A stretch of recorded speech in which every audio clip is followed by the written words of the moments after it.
Welcome to Massive Beers. My name is Matt. We do the beer stuff here. Grimm. Grimm's up in this piece in the form of their Wavetable. I could have sworn I have reviewed this before. I bought it knowing that I reviewed it before. But I checked my YouTube and I don't see anything with Wavetable or Grimm that says Wavetable in it. So we're going to review it. Yeah, it's relatively fresh as far as Grimm goes for me. We were talking about this is canned just about a month ago. It is a 6.7% Hazie India Pale Ale with Citra, Strata, and Mosaic. Main hops coming up in that sucker. So, yeah. I just, I was looking for chugger beers. I actually wanted to buy something that I've reviewed before because I just wanted, a nice hazy in case I wanted to have a beer with no stressor of having to review it. And I was like, oh, I've definitely reviewed this before. I'll just pick this up. Nope, haven't. Label-wise, I dig it.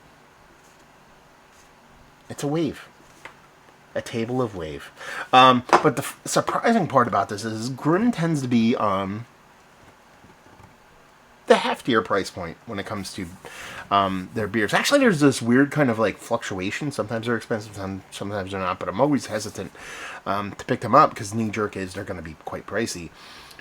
There's a chain of beer places out by me called Bottle King, and they had this at the one Bottle King, and sometimes they run sales on stuff. I assume it's because it's dated, it's getting old, but they had this, it was like a $16.99 4-pack down to $13.99, but it's a month old, so it's like, sold. Thank you very much, Bottle King. As far as that looks all the part of what you'd expect from a hazy. Yeah.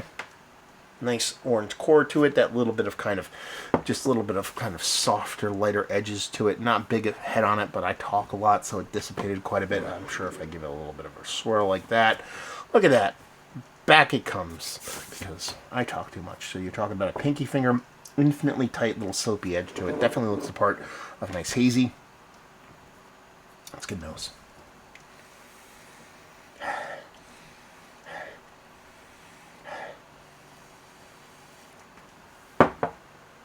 Not a huge impactful nose here, but I have hope because I think we might be leaning into like. I used to hate when people said this when it came to beer, but like an orange marmalade kind of thing going on here. I think it's going to be like a hefty dollop of old school with a decent dollop of new school, and then I think you're going to get a tropical hops that lean citrus here. I believe you're going to get a bittering. But I think there's going to be this orange kind of confectionate, orange kind of marmalade, orange kind of jamminess to it, which I haven't had in quite some time. There's not a big precursor or bitterness or sweetness on here. I just assume we're going to get bitterness from this thing. And what I'm getting is just this candied fruit. Not candied fruit, like a piece of candy. It tastes like fruit, like an actual fruit that is candied. Like a brûlée kind of fruitiness, mostly orange, maybe a little apricot, something along those lines. A soft sweetness, not too crazy.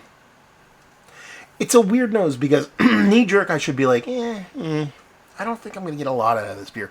But there's something about it that has me like, kind of like, I think the taste is really going to show and prove.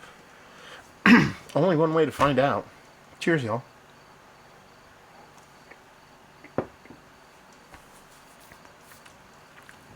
That's tasty. That is tasty. It's not rewriting any kind of books here. It's kind of exactly what I thought it was going to be and exactly what I kind of wrote out or spoke out prior to taking a sip on this. It's orange leaning. It has an apricot. There's a jamminess. There's a brûléness kind of sweetness to it.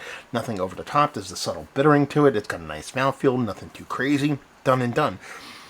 I think this might be their flagship hazy, and it kind of drinks like that. Not to diminish it as just a flagship level beer, but it kind of has this kind of like, it's gonna not offend much if anybody, but it's also not gonna like blow somebody's doors off. Maybe if it was fresh, again we're talking about a scooch over a month old, maybe if we get it 2 weeks old, there's something a bit more impactful to it. And again, I'm not talking about it in this way to kind of diminish the beer, but it's just a really tasty, well done hazy, and at the price I paid for it. Ooh, big apricot vibes here.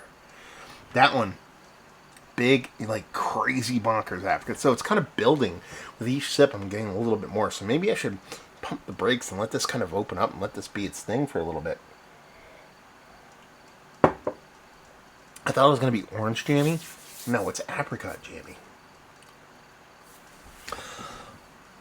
I see what you're doing, Wavetable. I don't like it. I like it. No, this is actually, each subsequent sip it gets better and better. Yeah. It's kind of one of those things where it's like, you know, in a perfect world, I do beer reviews like, you know, kind of drink it, talk about it, put it down, shut the camera off, come back, drink it, talk about how it's changed, drink it, and then finish it, and then give my final thoughts. I just don't have that kind of patience nor time to do those kind of things. And I don't think about that often, but when I have a beer like this, where I'm like, this one is kind of doing that to me, it's kind of forcing me to think that way, I kind of dig that. I dig that it took me on that journey and made me think that way.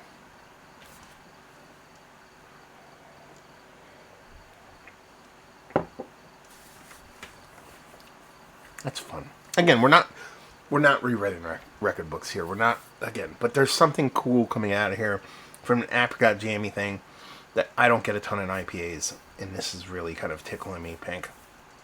It's not going to be a Mount Rushmore level beer for me. It's going to be in a conversation, not to, you know, whatever, fine. It's probably one of the more cooler, interesting hazies that I've had as late. If we're just going to cut to the chase and get to the end of this, you know, in the grand scheme of things, I hold this up against several of my favorite kind of shelfy, because that's what this is, a shelfy hazy. You know, it's fine. It's tasty. It's better than a lot, but not as best as most. But when you kind of flip the script and go to a flavor profile, you don't typically get that jamminess, that apricot jamminess more specifically. Cool. Very cool beer. Let's put it that way. Yeah. I think we're done. Yeah. Apricot jamminess, citrus, nice mouthfeel, little touch of bittering. Is it one of the better hazies I've had as late? It's in the conversation, just not Mount Rushmore status, valued availability. At the original price point, I'm not angry at the 4-pack, but I'm also like, I wish I got a little bit more. $13.99, I'm okay with this all day. And leave you with, if you like what we like this, if you like that cool twist, that little apricot jamminess, or something along those lines. It doesn't have to be that when you get that flavor profile that you don't typically get in an IPA, and it shows something cool. You like a little bit of like, okie doke, look over here, we're over here when it comes to beers. You'll dig this. So there you go. Review in the books. Hopefully you enjoyed. Grimm. Have you been to the brewery? I have not. I count that as one of my personal faux pas, issues on my end. I should have gone there already. I'm going to have to remedy that at some form or fashion in the near future. But have you been there? Have you had their beers? What's your favorite Grimm beer? What's my favorite Grimm beer? I don't know. Have you had this beer? All that fun stuff down there. Let's talk about it. Hopefully you enjoyed the review. Hopefully enjoying a little Grimm right now. We'll see you next time. Cheers, y'all.